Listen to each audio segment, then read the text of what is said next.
Ever felt like your partner just doesn't get you?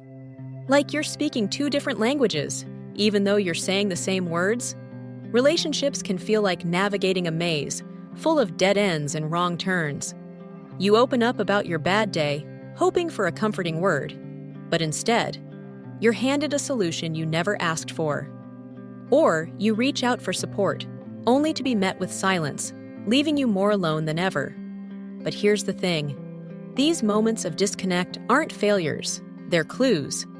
Clues that point to deeper, hidden differences in how we communicate and express love. What if you could decode these signals and finally tune into each other's frequency?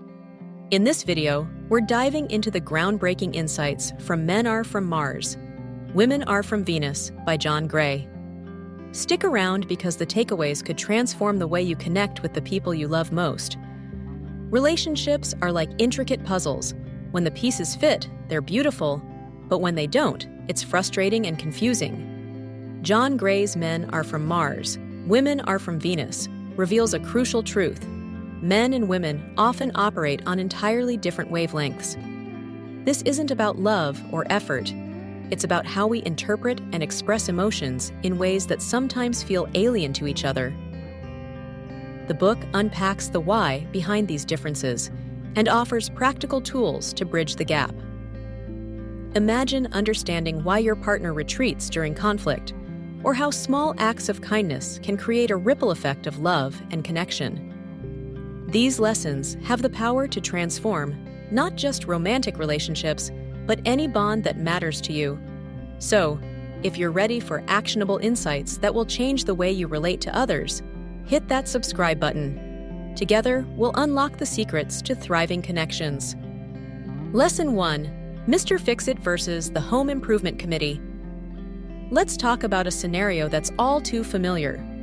Imagine this. Sarah comes home after a tough day and starts venting about her boss. Midway through, Mike interrupts with, "Why don't you just talk to HR?" Or, "You should find a new job." Sarah's face falls.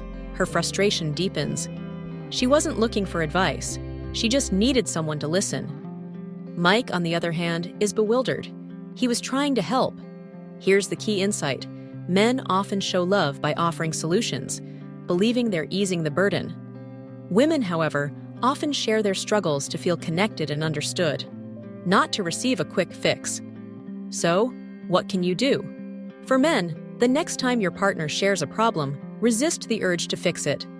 Instead, say something like, "That sounds really tough. How are you feeling about it?" And for women, if you want advice, ask for it directly. But if you just need someone to listen, let them know up front. "I'm not looking for answers, just a listening ear." Reflect on this. Have you ever been in Sarah's or Mike's shoes? Share your experience in the comments. We'd love to hear your thoughts. Lesson 2. Caves and conversations. Now let's dive into one of the most common stress-related dynamics. Caves and conversations. Picture this.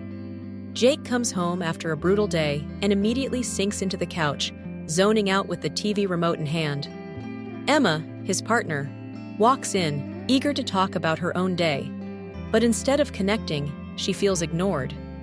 Jake, on the other hand, feels overwhelmed and retreats further. Here's what's happening. When men feel stressed, they often retreat to their cave to process their emotions and recharge. Women, on the other hand, prefer to seek connection, talking through their feelings as a way to cope. The solution lies in mutual understanding. Men could let their partners know they need space, using a simple phrase like, "I just need a bit of time to clear my head, but I'd love to hear about your day afterward."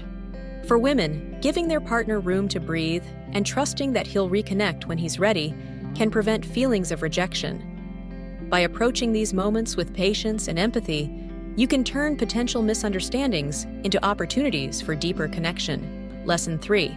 Rubber bands and waves. Let's explore two powerful metaphors from Men Are From Mars, Women Are From Venus, rubber bands and waves.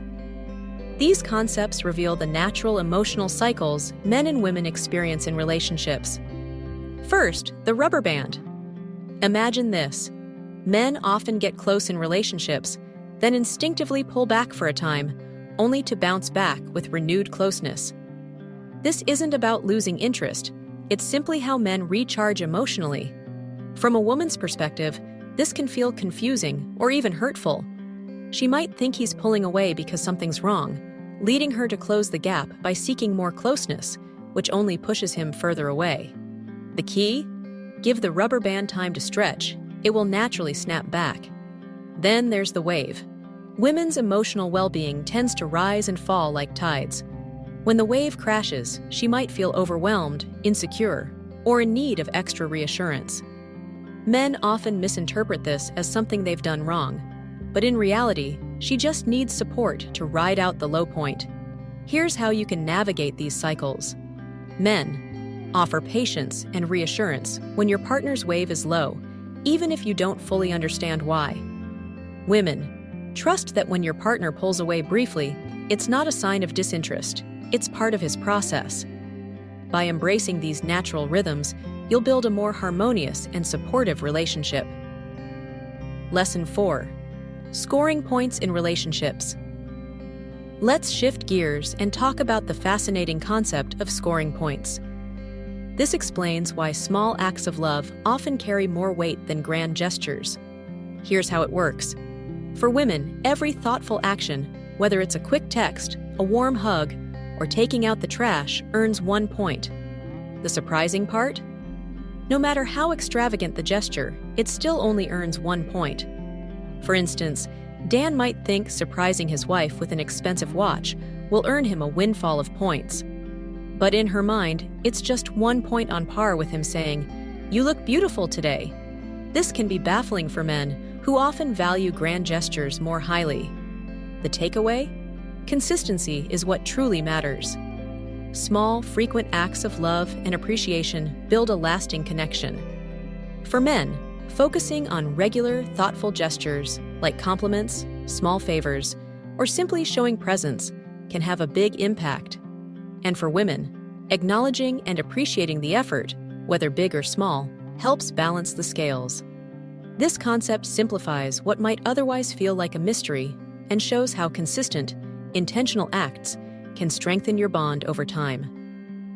Lesson 5. Speaking different emotional languages.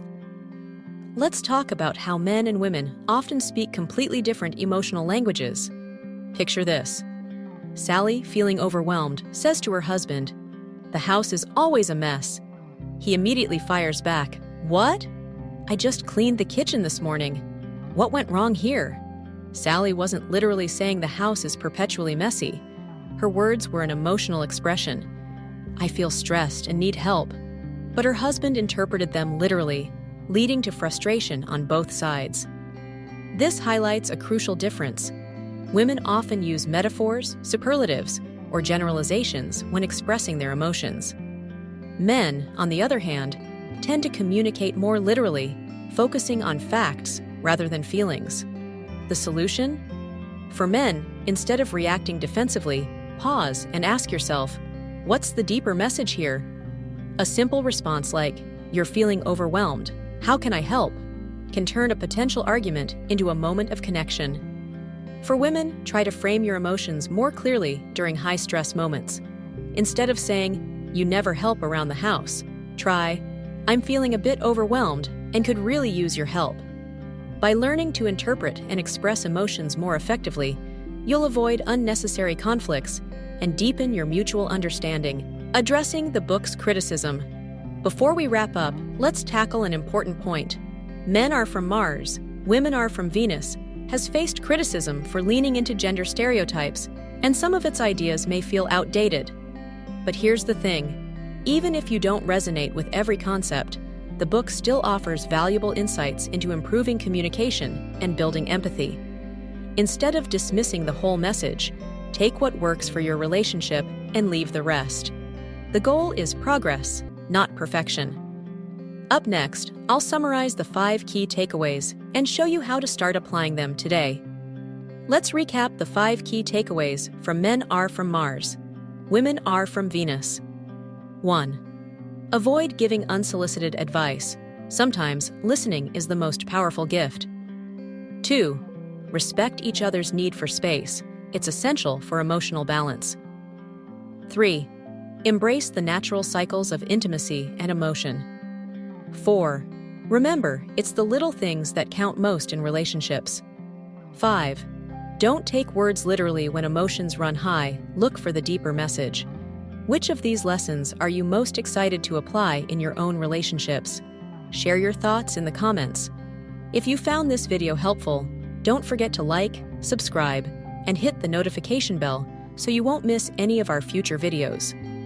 And for even more relationship wisdom, check out The 7 Principles for Making Marriage Work by John Gottman, another game changer for building strong, lasting connections. Until next time, remember, small changes lead to big transformations. See you soon!